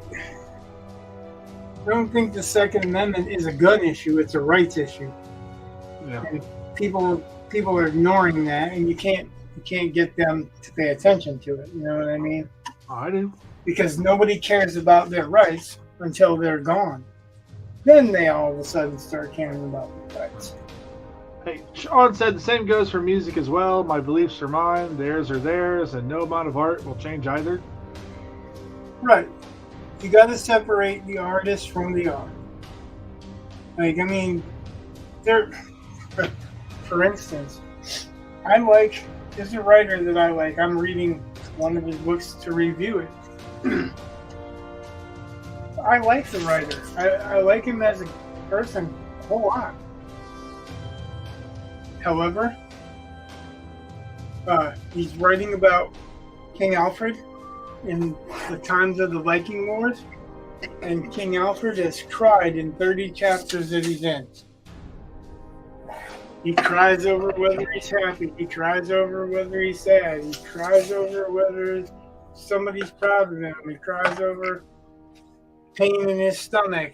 It's like there's no friggin' way that he's gonna pull off being a manly man and cry over everything all the time. It's just I don't know. Like I'm trying to find the good parts of the book because those things really do kind of interrupt my reading. I don't believe in the time that the Viking invasions were happening when they had defeated most of Britain. Yeah. That they're going to be crying over happy or sad or playing with their little children and crying out, oh, they're so cute and blah, blah, blah. And don't get me wrong, like I really like the guy that's writing it. And I know he's trying to not even pacify, but trying to live up to the sensitivity where you know what I mean? Right. But it takes me out of the story because that's not that's not believable to me. It's absolutely not. I quit reading with one of the other guys that write with him too because of the same kind of thing. Like I just can't believe in the time that you're gonna fight and die in war all that often. Like, and I mean like it's all the time. That there's going to be a circumstance that you're going to cry over somebody you knew less than a year dying in line next to you when you're fighting in a shield wall. It's just not believable to me. And it apparently it is to other people. And I don't want to knock that for other people, but that's not my thing. It's not. I don't believe it.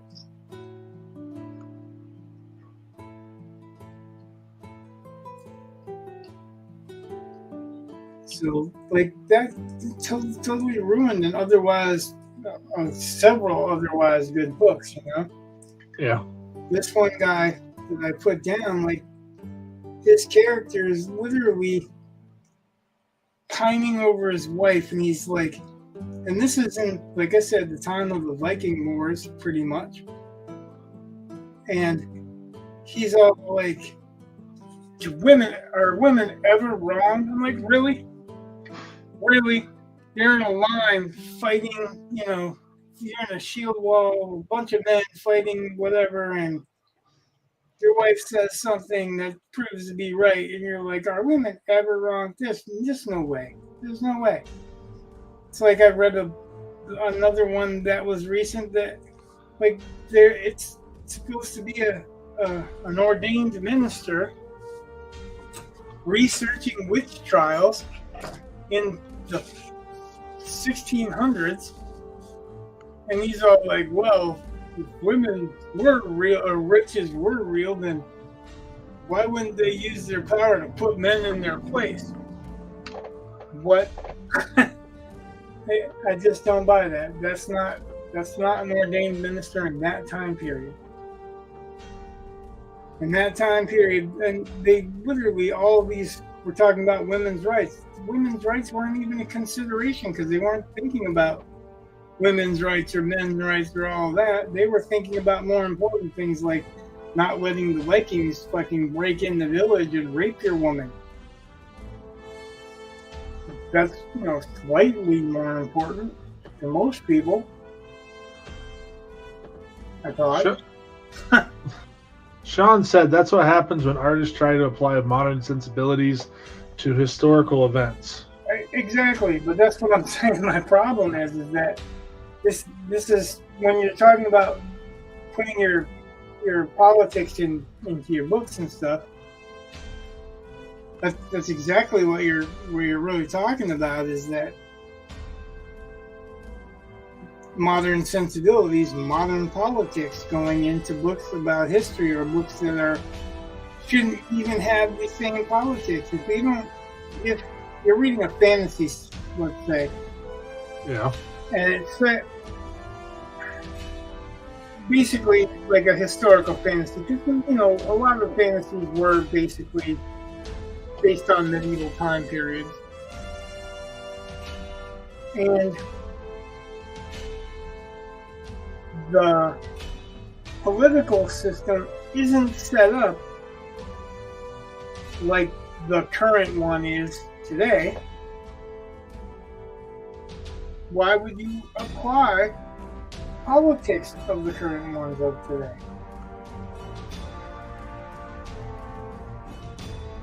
That never did make sense to me.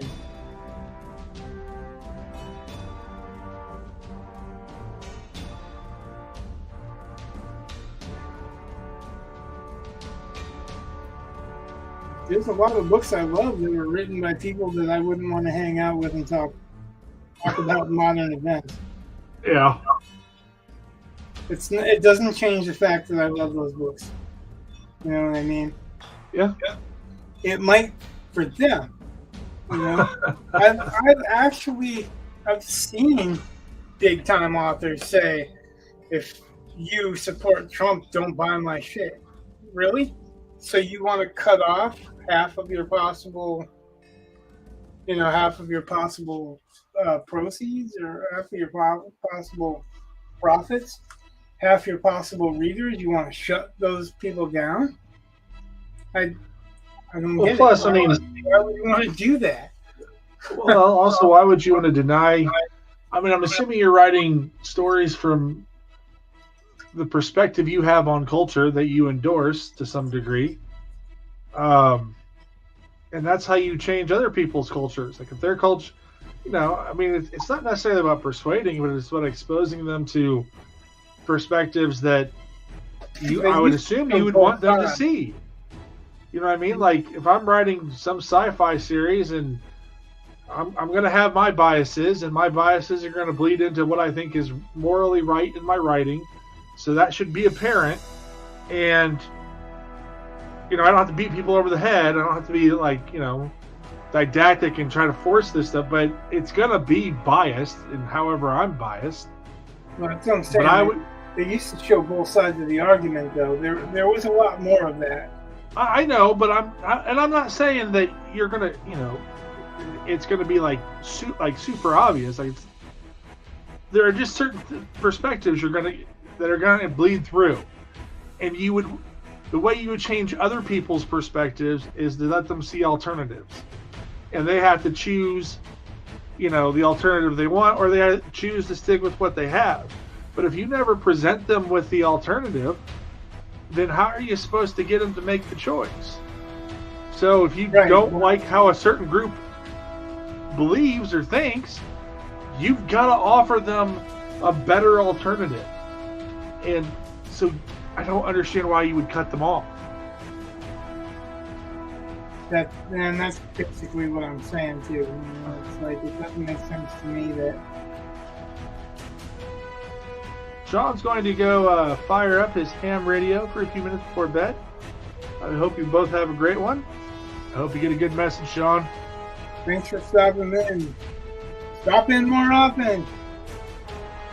We're here, same time, every Tuesday, Thursday, Saturday.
Oh, Sean said, hey, I'm here often, but I'm a lurker. Long-time listener, first-time caller.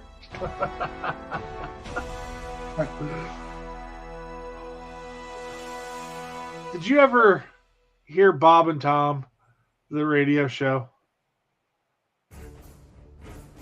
Oh, I don't know.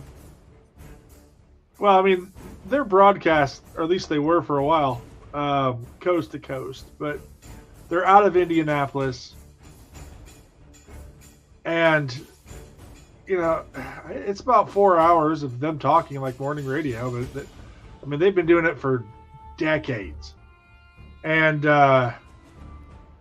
they used to do this bit where this guy would call up this radio show about, it was Mr. Obvious.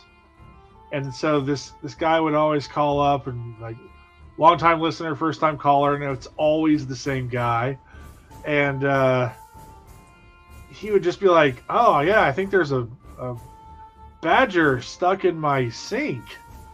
And the more he talks, you realize he's just talking about his garbage disposal. I mean, he's just an idiot. But whenever I see people who say they're lurkers, that's what I think about. Long-time listener, first-time caller.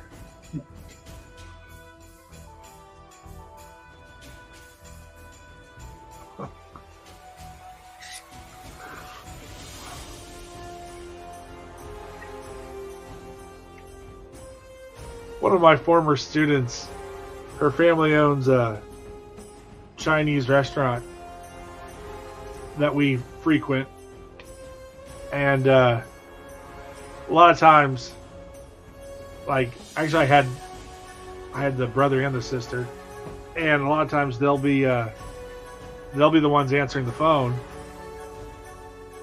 So the next time it's one of them, I think I'll lead with that. Hey, long time listener, first time caller. I'd like some Chinese. Just see what they make of that one. Oh. Hopefully, I don't tell you how to. Oh. Well, it's. Oh. I'm trying not to get myself in trouble.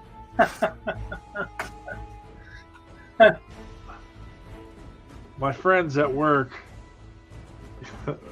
Just last week, one of them just turned to the other one. He's like, man, I wish I could laugh at anything the way that makes Booer laugh at himself, because nobody makes me laugh as much as I do. Like, yeah, that's true. Hey, having a good sense of humor, that's a good thing. Oh, yeah. Good thing.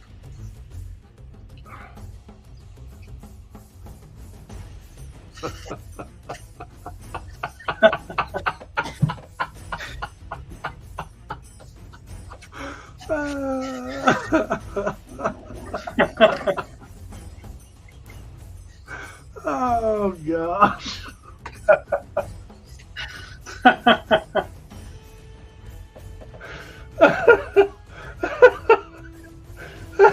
You didn't think of that one, did you? Nope, I did not. Ah. That's why I won't burn the fiery pits of hell. Well, I'm hoping I won't over that. I mean, I'm hoping I won't. Period. Certainly not over that. Oh.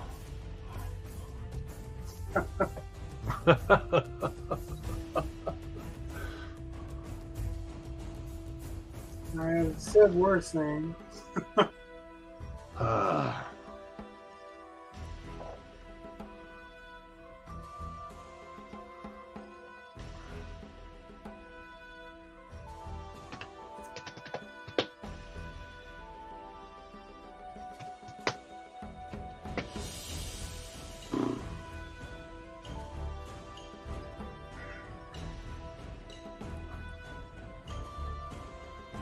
You watch that movie yet? Any of those movies that I suggested? No, I haven't had time. I haven't watched, like, I mean, I watched. What was that movie I went and saw? Man, that's a good sign for the movie if I can't remember it. Oh yeah, Saw 10. Or Saw X. Or Socks. Whatever you want to call it. That was the first movie I'd spent time to see in a long time. But I haven't. Yeah, no, I just haven't had time. I feel like I'm getting farther and farther behind in my media consumption. It's also probably why I'm getting more of my writing done. Oh, They go hand in hand. yeah, a little bit. Now, I was thinking today, and Saw franchise, feel free to take this suggestion. I'll just be pleased you did. But so they've done different things with Saw, and they've the Jigsaw killer. I mean, he does die during the series and stuff, and he's had followers take over, which I thought was cool and whatever. And that Saw 10 isn't like a pure prequel, but it's not a sequel. Like it's just shoved kind of somewhere in between the other films, and it worked. And I thought, well, that's good. I mean, I think that's a good proof of concept. It also was the first time that Jigsaw was really the protagonist, which I thought was fun.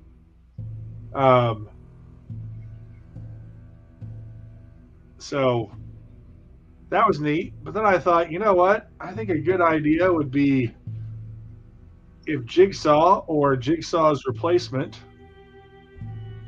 meets basically his opposite or his exact same, however you want to look at it. So he's in the crosshairs of basically himself and having to,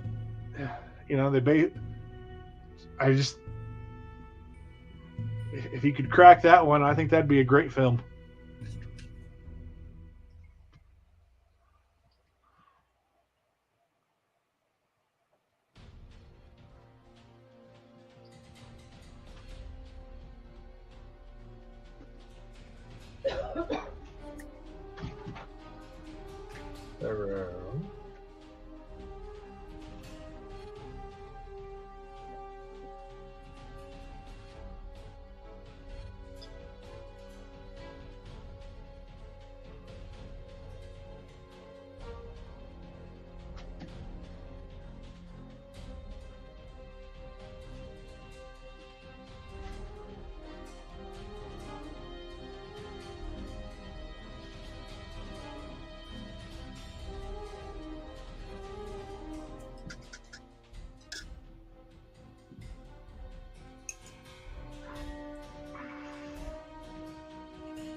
I haven't watched any of them, so I guess none of those will affect me either way. From what it sounds like, it's like if you're saying his followers picked it up, it sounds like, what was it? The Following? Is that what it was on Kevin Bacon and the dude that played Solomon Kane? Oh yeah. Yeah, something like that. The Following. That was the same pretty much premise as a serial killer that his followers picked it up. Yeah.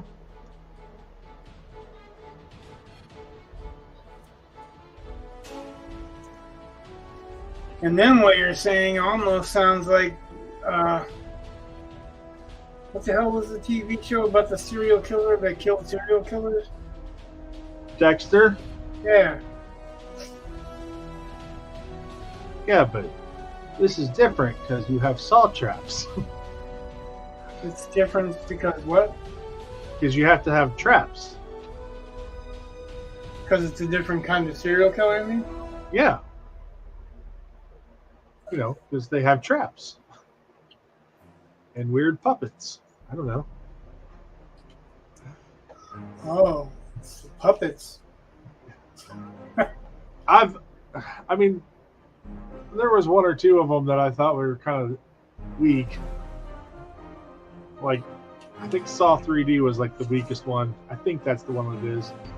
I'd have to go back through and look. I've just always enjoyed the concept. I find them dumb fun, but I don't know. I just tend to think, you know, oh, well, how do you make this interesting and progress the lore and all that kind of stuff? And that's when it's the best, in my opinion, is when the lore keeps getting developed and that whole evil genius passing that along to other people who aren't necessarily as evil geniusy, okay, whatever, but just keeping that brand of justice going, and then just, you know, so you can see the evolution of it. I mean, that's the part I just find interesting. Isn't that still even the Batman? Like it's like the Riddler on the Batman.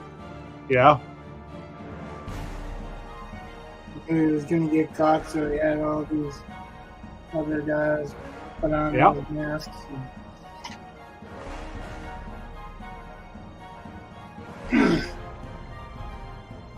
Oh, that would be kind of yeah, Jigsaw versus the Riddler. I mean, that's like a match made. Here's the Riddler who loves, you know, puzzles versus Jigsaw who loves his puzzles. I mean, just as a basic concept, like a proof of concept, I guess. Obviously, I would not cross IPs, but it's still a neat concept.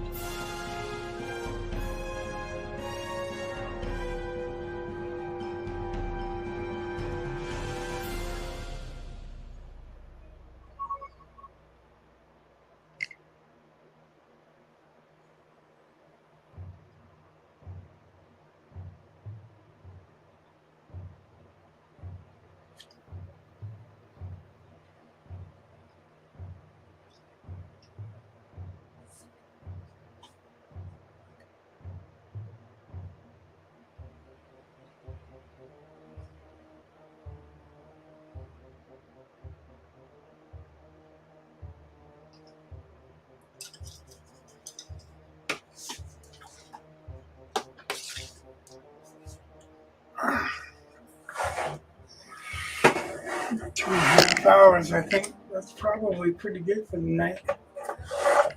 Awesome. Got a little bit cleaner on her and the serpent. Got a little bit more done on the water to bring out the reflection that I wanted. Probably everybody was wondering why I was splashing blue on those purple parts, but it's the sky. It's the same thing. Plus, this stuff is still yet going to be covered up, so because there's going to be stones. But yeah. Matter of fact, you're not going to probably see most of this really. I want to have a stone laying across here. A stone laying across here. Maybe put some faces or petroglyphs in it. Yep. The sky's looking better. I got some yellow over the clouds, which is good because then when I go back in and put a little bit of white over them, be better. The arm's clear, all the little stuff. See, even taking the time to put some little patches in there, it doesn't have to be perfect, but because I've taken the time to put those little patches in there, it looks fuller. Yeah. less raggedy. I still want to darken these up, so it's probably going to be another coat of brown. But I have to see what everybody thinks. Some people by now should know that I'm going to do stuff that makes you go, what the hell do you do that for? You're pretty used to it, right? Yeah, by now I am. What do you do that for? And then at the end, you're like, oh, that's what you did that for. Yeah. It's pretty hard coming up with new, what the hell did he do that for things every week.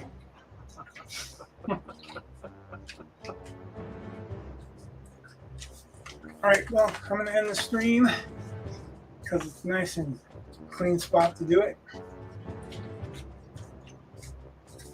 We really are tightening it up, so little by little, we got a little bit on the axe done, a lot further on her and the serpent. All right, everyone that's watched, thanks for watching. If you haven't, hit like and subscribe and ring the bell if you want to see more.